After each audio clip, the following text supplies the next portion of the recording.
Patuloy na babawasan ang water pressure sa Metro Manila. Ito ang inanunsyo ng Metropolitan Water Works and Sewerage System o MWSS. Ayon kay Engineer Patrick Dizon, binigyan ng MWSS ng 50 cubic meter per second na alokasyon mula sa Angat Dam para sa unang araw ng Mayo hanggang sa May 15. Pero giit ni Dizon, dahil sa laki ng demand sa tubig mula sa publiko, hindi na rin anya ito sasapat. Kaya patuloy daw nilang gagawin ang pressure management strategies na inumpisahan anya noong nakaraang buwan. Asahan po natin po na ang pagbaba po ng water pressure po sa ating mga areas po na nasasakupan ng MWSS dito sa Metro Manila, na areas po ng Maynilad at Manila Water.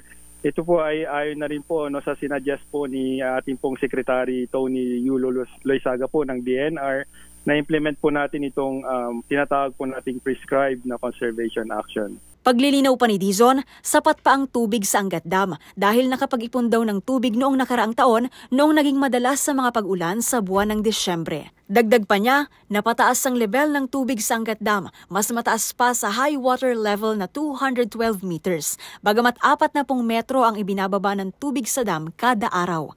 Kaya naman paalala ni Dizon, para mapigilan ang mga water interruption, hinihikayat ang publiko na tumulong sa pagtitipid sa paggamit ng tubig.